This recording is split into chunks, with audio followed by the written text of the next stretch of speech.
sampai jam segini masih bertahan di sini, walaupun capek dari tadi pagi, ya masih puasa tapi masih semangat sampai jam segini. Mungkin sebagian juga udah ada yang balik dari nelayan, so ya udah tenang, udah rampung gitu. Jadi kita masuk ke acara inti gitu. Jadi di sini saya penyakit dalam, dari bagian penyakit dalam, tapi kemudian mendalami lagi tentang masalah kanker yang ingin saya mulai sosialisasikan bahwa kanker ini semakin banyak kejadiannya. Jadi biar kita semua membuka wawasan ya, membuka wawasan bukan berarti terus saya nakut-nakutin, enggak, justru dengan sosialisasi seperti ini saya kepinginnya itu ibu-ibu nggak usah takut duluan kalau misalnya tiba-tiba kok merasa ada yang berbeda di payudaranya. Jangan takut duluan, karena sebenarnya kanker payudara itu sebagian besar bisa diobati, asalkan ada asalkannya, ketahuannya pada stadium dini. Nah sayangnya yang sampai ke rumah sakit itu biasanya sudah periksa kemana-mana, periksa ke herbal, periksa ke yang diasap itu, tahu-tahu datang ke rumah sakit sudah nyebar itu bisa ke paru-paru, sesak nafas, bisa ke payudara sendiri, luka pecah, itu udah tanda-tanda penyebaran. Atau misalnya kaca tulang, awalnya sih dikira dari boyok biasa, tapi ternyata diperiksa ada benjolan di payudara, ternyata udah penyebaran. Nah gitu, jadi ibu-ibu jangan takut duluan kalau misalnya ngerasa kok ada yang berbeda ya, payudara kanan kiri kok nggak simetris, kok yang satu lebih besar, atau misalnya kok diraba ada benjolan yang nggak biasanya ada. Itu jangan khawatir, langsung periksa. Ketika ketahuan stadium dini, insya Allah bisa sembuh. Yang beredar selama ini kan namanya kanker nggak bisa sembuh, meninggal, kronis. Tapi sebenarnya nggak bisa seperti itu, asalkan ketahuan dari dini. Caranya gimana biar ketahuan stadium dini segera sembuh? Karena ketika begitu kita menyadari ada yang berbeda, itu biasanya masih stadium dulu. Tapi kalau ditunda makin lama, 6 bulan, setahun, itu udah biasanya sudah untung. Baik, judulnya kali ini kenalilah kanker payudara sedari dini, jangan terlambat. Jadi itu yang saya poinkan, jangan terlambat. Satu, ada yang bilang karena genetik, enggak juga, ternyata ditanya-tanya orang tuanya dia sakit kanker, enggak. Jadi sebenarnya kalau genetik itu hanya sekitar menyumbang 10-20% dari penyebab kanker. 80% sisanya lebih banyak lagi itu multifaktorial. Multifaktorial itu berarti kaitannya dengan usia. Tambah usia kan berarti udah tambah penderdilnya, udah tambah kaku ya, organ-organ udah mulai menurun.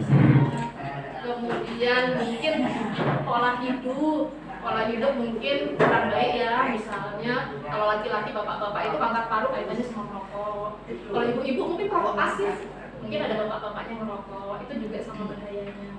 Atau misalnya paparan radikal bebas, misalnya kerja di pabrik, atau makan makanan yang mungkin ada berpengawet, pewarna, instan, atau misalnya pestisida yang paling sering. Jadi kalau ditanya, kalau multifaktorial, penyebabnya sangat banyak.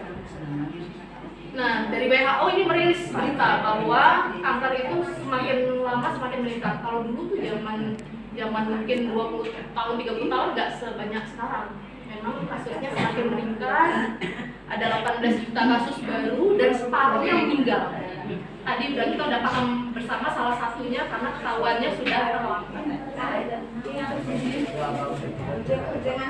Nah ini kalau data di kita, kalau tadi datanya dunia, jadi sama. Ternyata di dunia juga kasusnya meningkat, dan di kita juga prevalensi itu berarti kejadian tumor itu juga meningkat. Jadi sekarang kalau dulu tahun 2013 itu 1,4, kalau sekarang 1,79. Jadi kira-kira gambarannya kalau ada 1.000 orang di sini, 2 orangnya kanker.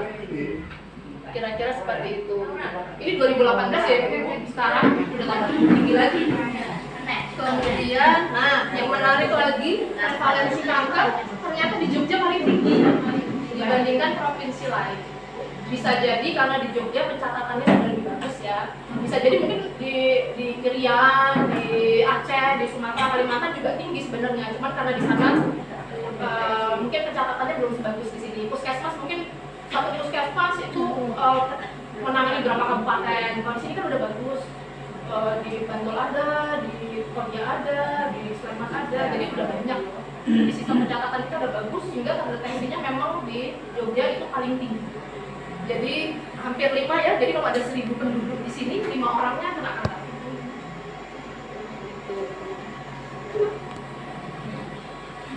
Ini kejadian kanker di seluruh dunia, jadi yang paling banyak itu kanker paru, kemudian kanker payudara, kemudian kanker prostat, kemudian kanker usus juga banyak sekali, kemudian kanker kulit. Ini secara umum jadi melibatkan laki-laki dan perempuan. Nah ini data di Sarjito. Kalau dilihat tuh paling panjang payudara. Jadi kejadian kanker payudara paling besar, kemudian kanker leher rahim, kemudian kanker usus, kemudian kanker nasofaring. Nasofaring itu di belakang hidung. Kemudian kanker indung telur. Ini data di Sarjito. Kalau kita lihat ini jomplang banget ya. Yang lain-lain hampir sama kejadiannya. Yang payudara jomplang sekali. Jadi memang angka kejadian kanker payudara sangat tinggi sekarang. Tapi tadi jangan takut, ketika ketahuan stadium dini bisa diobati, bisa sembuh. Apa itu kanker? Ini seringkali ditanyakan. Apa itu kanker? Apa sih dok kanker itu dok? Bedanya apa sama tumor? Nah ini bedanya gitu ya. Jadi di payudara itu juga bisa ada FAM namanya. FAM itu fibroadenome mame. Itu termasuk tumor jinak. Jadi tadi begitu ada benjolan cek, bisa jadi itu masih ketahuan stadium dini. Jadi masih bisa sembuh. Yang kedua belum tentu kanker. Masih bisa FAM namanya. FAM itu tumor jinak. Tapi kalau nggak dicek kan kita nggak tahu. Jadi harus di biopsi namanya. Biopsi itu diambil sedikit, kemudian diperiksa di bawah mikroskop, baru bisa dipastikan itu jinak atau ganas. Nah bedanya ini, kalau misalnya tumor jinak, jadi dia ada pertumbuhan sel yang nggak normal. Jadi yang ini normal. Tapi kalau misalnya tumor dia berlebih, pertumbuhan selnya itu melebihi dari sel normal. Tapi kalau tumor jinak, dia tidak sampai menembus batas. Di bawah ini itu ada pembuluh darah, makanya tadi kenapa sel kanker itu dia bisa nyebar, karena dia bisa menembus batas nih. Nih, dia bisa merusak batas. Batas itu ibaratnya kayak pertahanan.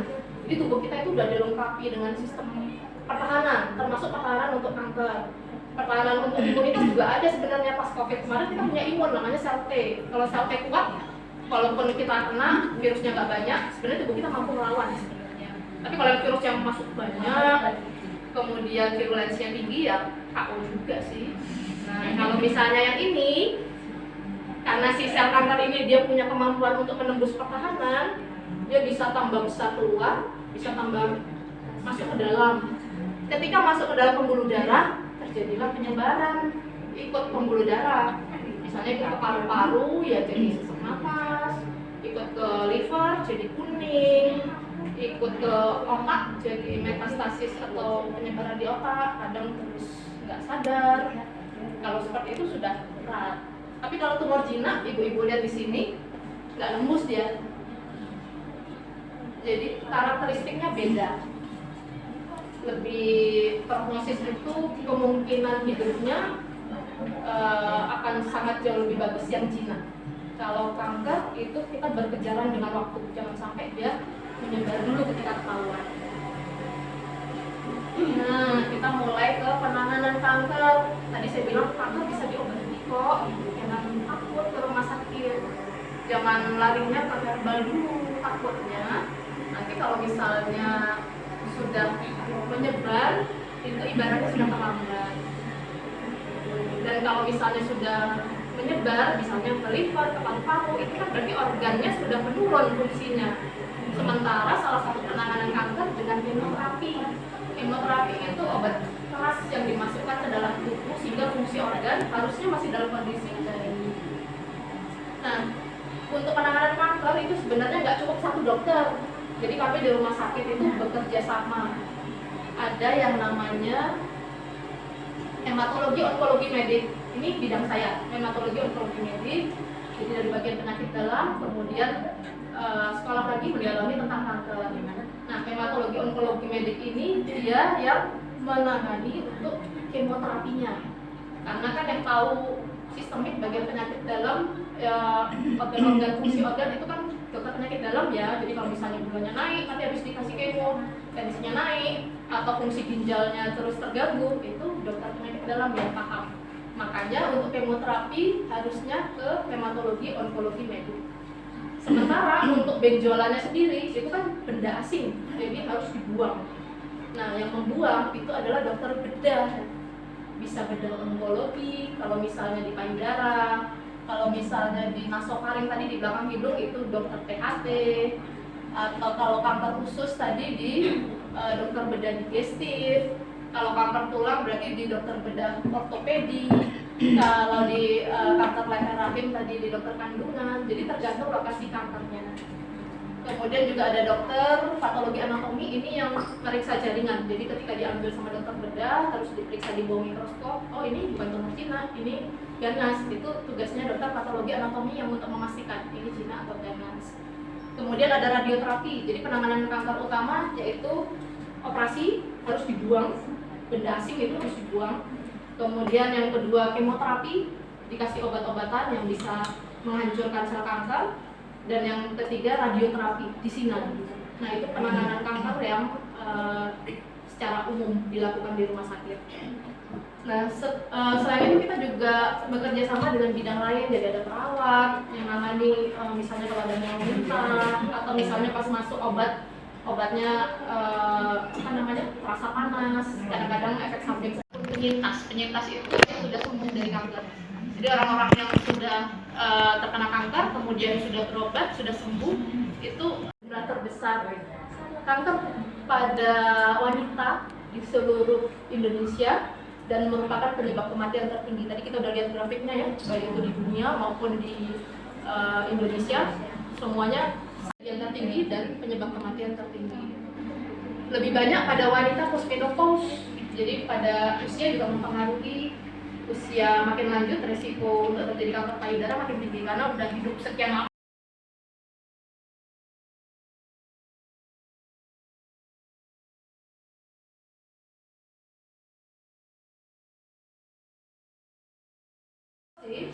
Kolesterol, jantung, kemudian penyakit-penyakit diabetes itu juga kaitannya sama berat badan lebih. Jadi harus berat badannya ideal. Kemudian faktor resiko yang lain, haidnya usia muda sekarang banyak, anak-anak kita haidnya juga lebih awal-awal, itu juga sebenarnya faktor resiko. Kemudian menopause lebih lama, jadi biasanya orang 50, ini mungkin 55 gitu, itu juga berisiko. Kemudian anak pertama usia lebih dari 30, itu juga berisiko. Nggak pernah hamil atau ada terapi hormon. Intinya sih kalau ini lebih ke hormon, jadi makin lama terpapar hormon estrogen itu lebih berisiko. Termasuk sebenarnya pil KB itu juga kalau bisa pakai IUD akan lebih baik dibandingkan yang hormon. Salah satunya mungkin yang menyebabkan tinggi ya itu karena hormonalnya lebih banyak. Nah, ini sebenarnya bisa dilakukan sendiri oleh ibu-ibu. Jadi ada dua, ada sadari, ada sadanis. Kalau sadari itu pemeriksaan payudara sendiri. Kalau sadanis itu pemeriksaan payudara oleh tenaga medis. Kalau tenaga medis kan kita harus effort ya, harus usaha ke puskesmas atau rumah sakit. Nah, kalau sadari ini bisa sendiri. Jadi dibiasakan sebulan sekali periksa payudara sendiri. Karena dengan periksa payudara sendiri kita lebih aware, lebih tahu gitu kondisi payudara kita, ada perubahan apa enggak dibandingkan bulan lalu, ada yang berbeda apa enggak, itu pasti akan ketahuan stadium awal kalau bisa terdeteksi seperti itu. Sayangnya di kita itu tadi pertama takut, kemudian nggak pernah periksa, jadi tahu-tahu udah gede gitu benjolannya, atau tahu-tahu udah nyeri, itu juga dibiasakan mulai dari sekarang. Paling bagus kapan? Paling bagus 10 hari setelah mens. Karena kalau kita lagi mens atau mau mens biasanya tegang tuh payudara. kalau dipegang itu juga orang nggak itu aja, jadi malah takut sendiri. Takutnya nanti malah parno sendiri kan, ketakutan sendiri. Jadi periksanya 10 hari setelah mens itu udah nggak mengeras, udah lebih lunak. Nah caranya gimana? Caranya ibu-ibu menghadap cermin, perhatikan aja dulu kanan kiri sama atau enggak. Kemudian ada yang memerah apa enggak, atau misalnya kayak kulit jeruk, tahu ya Bu ya? Kulit jeruk itu kan kayak keriput narik gitu. Nah itu juga harus diperhatikan. Kemudian jadi posisi berdiri itu biasa aja dulu, kemudian tangan di pinggang, kemudian gini. Karena dengan gini kan ketarik tuh otot-otot di dada, sehingga kalau ada benjolan itu terus menonjol biasanya kelihatan. Terus yang satu lagi dengan satu tangan di sini, kemudian diraba, boleh dengan cara memutar atau ke atas, mulai dari sekitar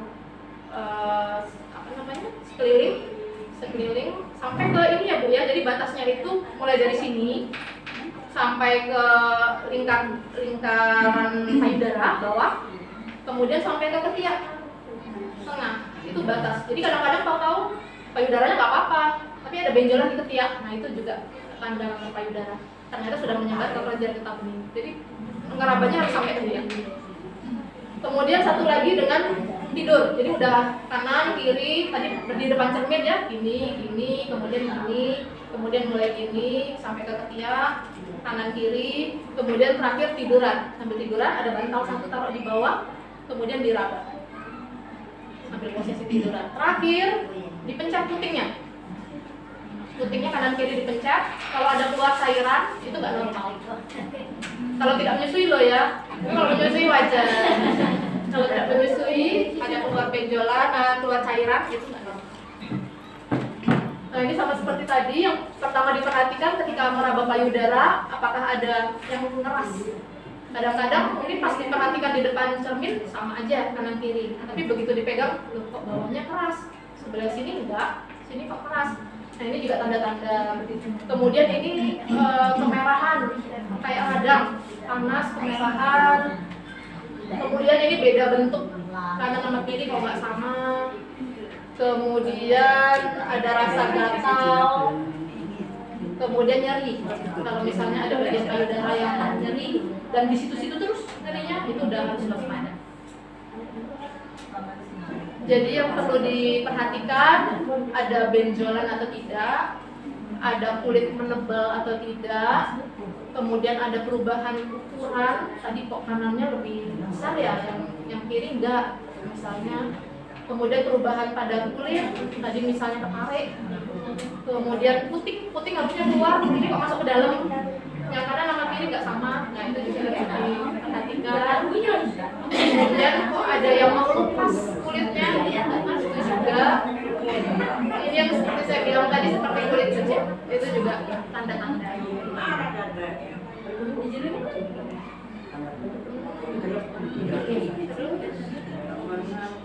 Nah ini namanya loving.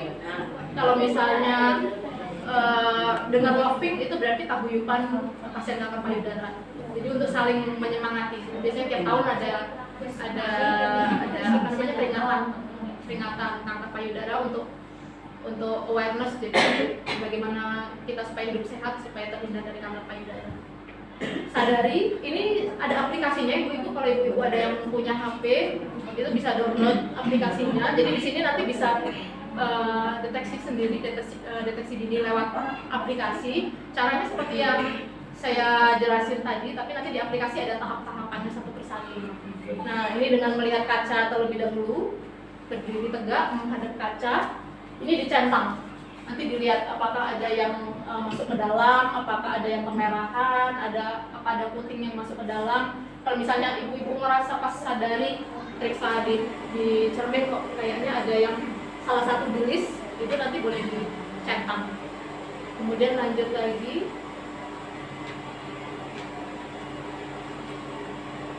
Nah, tadi berdiri biasa, kemudian ini biar otaknya tarik sehingga kalau ada benjolan terasa. Mungkin ibu-ibu bisa sambil coba sendiri mumpung mumpung kita lagi bicara sadari, nanti di rumah lupa. Kira-kira ada yang ngerasa ketarik enggak? Kalau misalnya ada yang berbeda, bilang nanti coba saya periksa.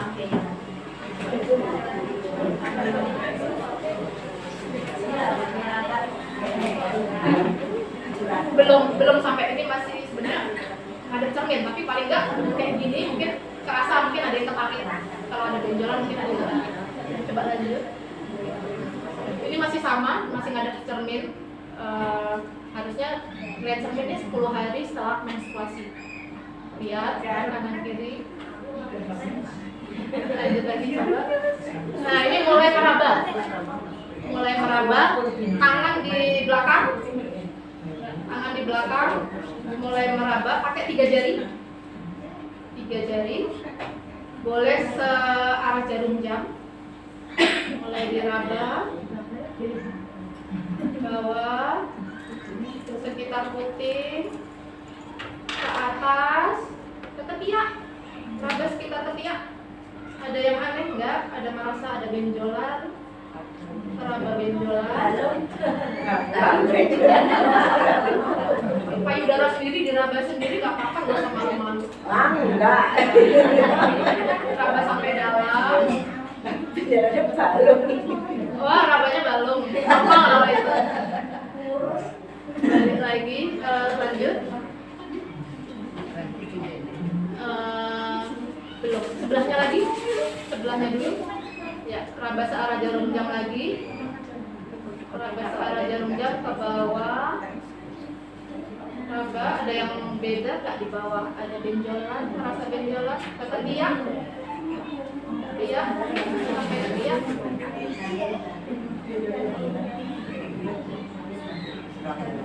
Kalau ada yang merasa yang berbeda, bilang tak, periksa. Kalau sudah, terakhir kuping dipencet.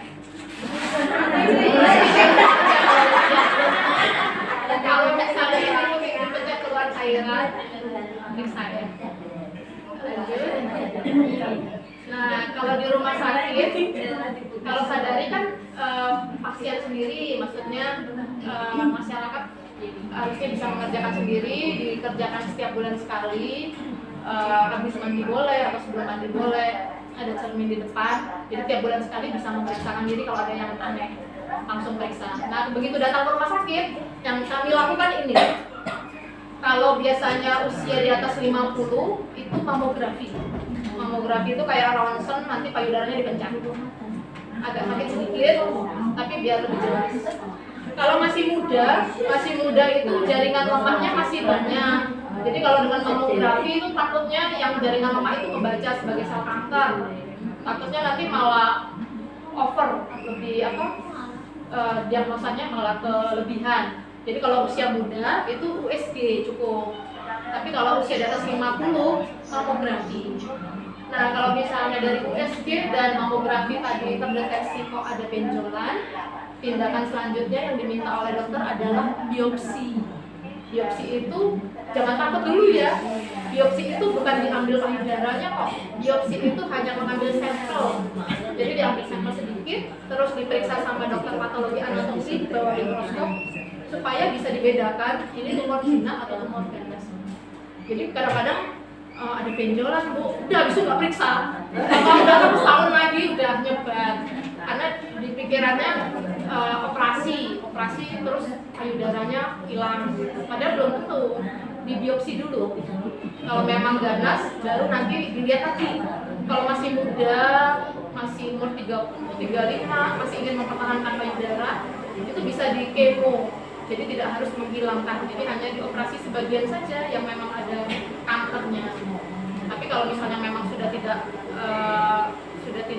nggak apa-apa dok, saya mau ke mastektomi aja, diambil aja nggak apa-apa, ya itu lebih baik. Nah, pengobatan seperti saya bilang yang utama tadi diambil karena dia benda asing yang seharusnya tidak ada di tubuh kita dan dia bisa tumbuh, bisa memperbanyak diri dan bisa menyebar, jadi dia harus dibuang dengan cara dioperasi. Kemudian setelah operasi di kemoterapi. Jadi ibaratnya itu kalau saya jelasin ke pasien itu kayak misalnya ruangan nih, ada debu-debunya yang kelihatan, itu disapu dulu.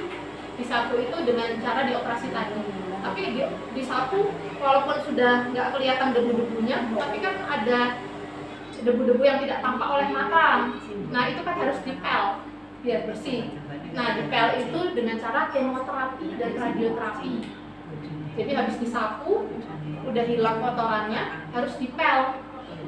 Yang payudaranya, yang sisa-sisa yang namanya mikrometastasis yang tidak tampak oleh mata manusia, diperiksa di mikroskop, oh udah bersih nih. Tapi bersih karena kita tidak mampu aja melihatnya. Sebenarnya mungkin masih ada sel-sel itu kan kecil banget tuh.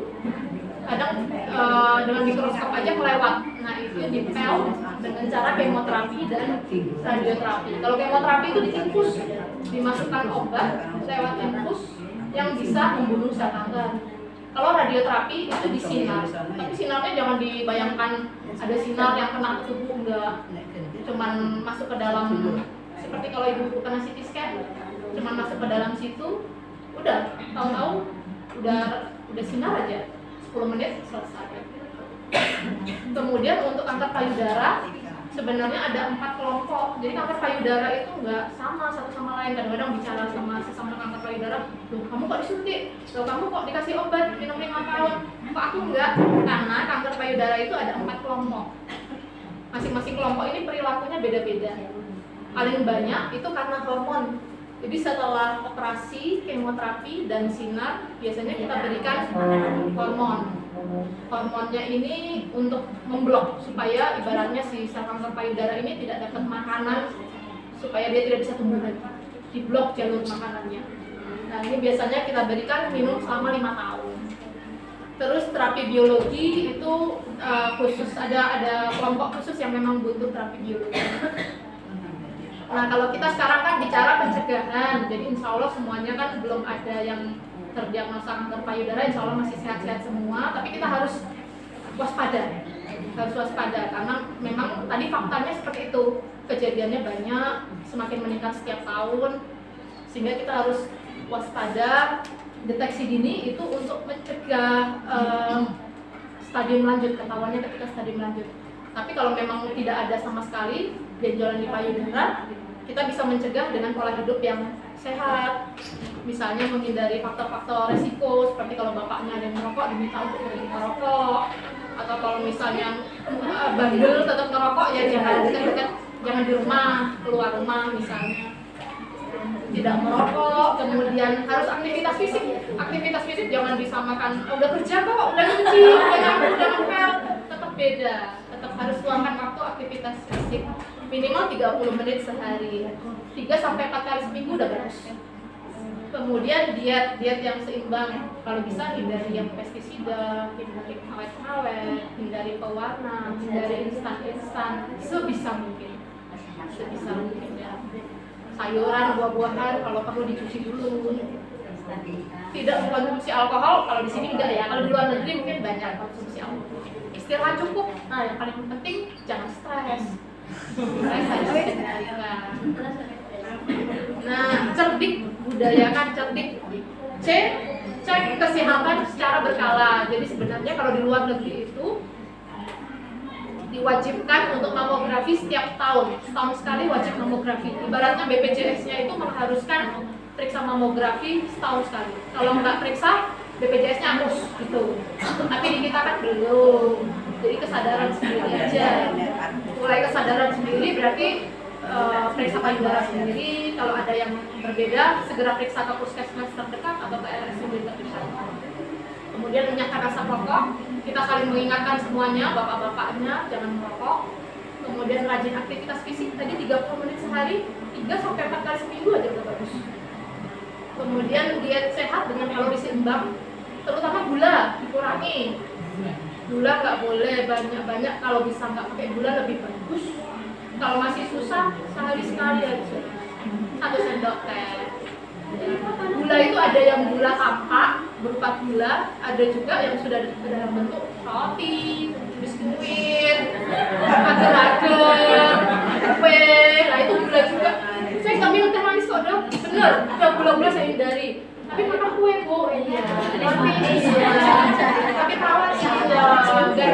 Iya. Jadi itu juga masuk lebih baik dihindari. Nasi nggak apa-apa, nasi boleh, nasi kentang, jagung, ubi boleh. Tapi kalau bisa hindari yang kue-kue tadi. Istirahat cukup, normalnya tidur 6 sampai 8 jam. Jadi jam 10 sampai jam 2 itu metabolisme tubuh paling tinggi. Metabolisme tubuh itu ibaratnya kita udah seharian terpapar, kemudian di jam 10 sampai jam 2 itu di restart. Kalau kayak komputer atau HP itu dia di restart. Jadi di metabolismenya itu dipulihkan lagi setelah berapa itu 20 jam kita terpapar berbagai macam polusi, asap kendaraan, asap bakar-bakar sampah, bakar-bakar arang, masak pakai kayu bakar, asap rokok. Itu jam 10 sampai jam 2 itu di restart. Jadi kalau bisa jam 10 sampai jam 2 itu tidur nyenyak.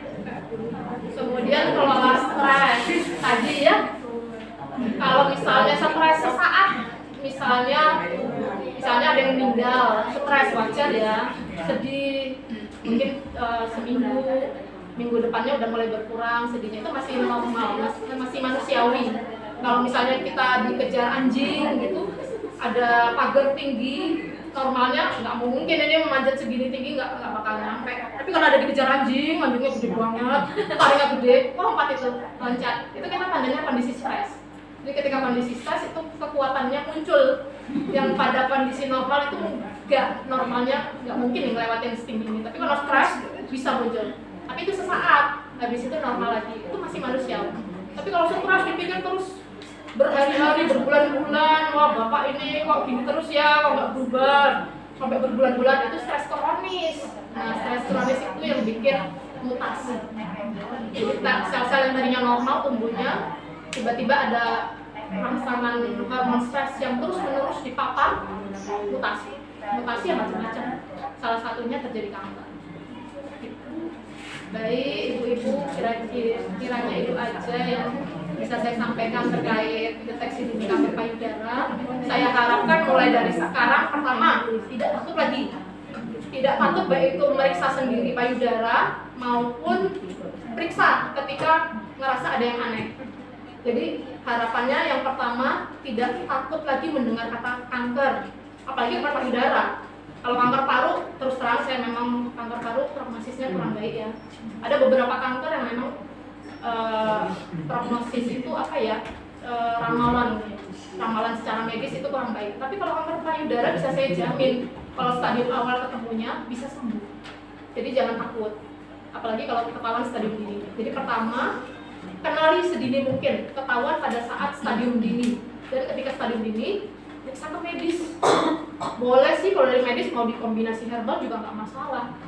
Boleh misalnya ibu nggak yakin ada herbal tertentu itu sembuh, kalau di situ boleh. Tapi medisnya jangan ditinggalkan, dikombinasikan. Yang kedua, rutin mulai periksa payudara sendiri. Karena dengan cara seperti itu, ibu-ibu bisa mendeteksi lebih awal. Karena yang tahu kondisi tubuh kita, kondisi payudara kita ya kita sendiri. Jadi kalau kita mendeteksi lebih dini, kita akan lebih aware, lebih waspada, sehingga bisa periksa ke dokter lebih cepat.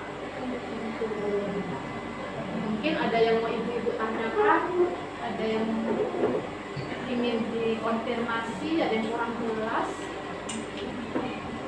Ya, bapaknya ini konten merokok, atau Bapak nggak merokok sama sekali dari muda nggak merokok? Ya. Oh, bisa jadi alergi juga bisa. Alergi itu nggak cuma makanan, obat, tapi juga alergi ke kulit. Jadi penyebabnya itu sebenarnya ada 3, infeksi. Tapi kalau infeksi dia nggak mungkin berbulan-bulan lama, misalnya batuk tapi kok sebulan 2 bulan. Nah itu oh masih muda, insya Allah sih bukan. Itu kondisi operasi yang ada ya kuisinya itu berkembang di sini buatan itu makin membesar ngoten niku sekarang udah dioperasi terus membesar lagi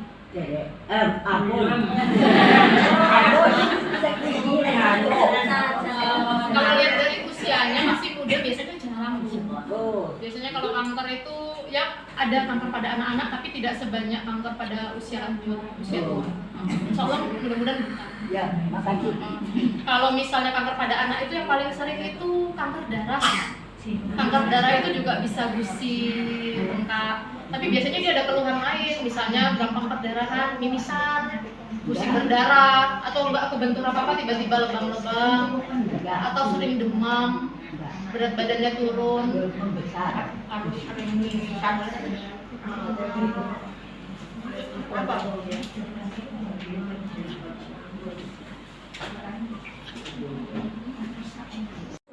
Ada food dog, ada konsul pak dog, macam-macam ya. Ini pada prinsipnya adalah aplikasi yang bisa dipakai untuk membantu kita. Mungkin kondisinya darurat, membutuhkan konsultasi langsung, gitu ya. Kebetulan sedang tidak bisa pergi ke dokter langsung, bisa dilakukan dari rumah. Jadi mungkin menikah dasar yang sekarang akan dikembangkan, bahwa ada cukup banyak teknologi yang bisa kita gunakan. Nah, kalau misalnya teknologi yang umum sekarang menikah, ada yang dikenal dengan mungkin saya kasih contoh dulu.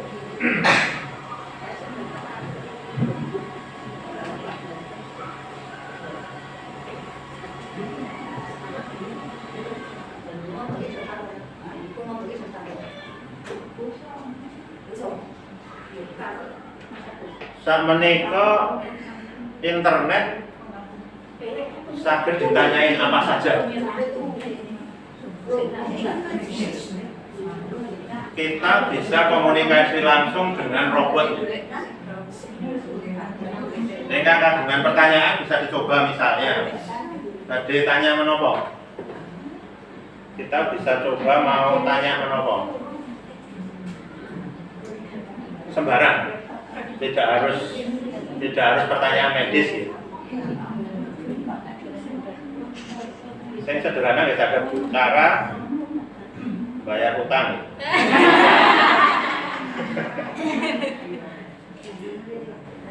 Ini ini kalau kita coba ya Bu, cara bayar utang itu pripun? Nah, ini kok.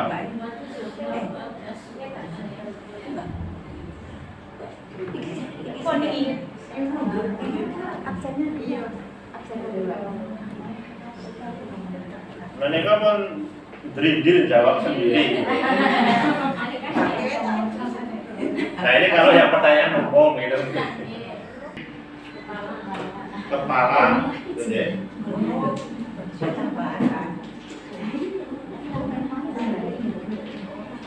Nah ini sekarang ini teknologi yang ada sekarang ini sudah bisa menceritakan secara langsung gitu.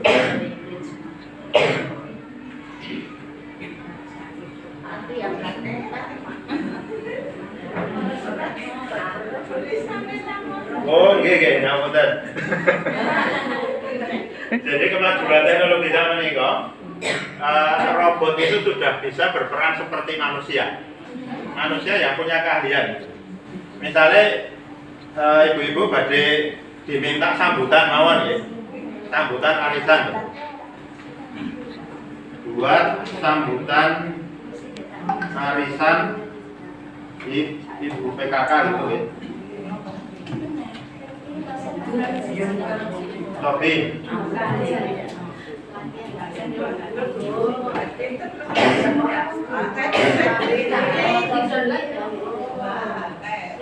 Nah, pokoknya pun lengkap ya Ibu.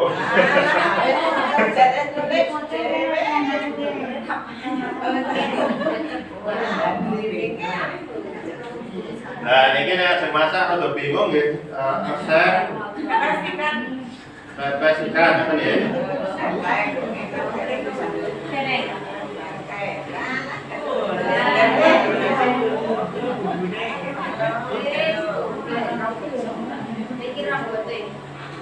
Kita jawab robot.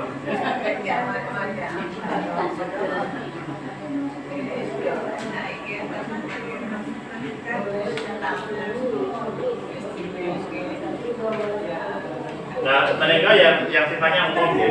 Kalau yang sifatnya medis, teknologi mereka juga tetap berfungsi, tetapi memang harus tetap sebaiknya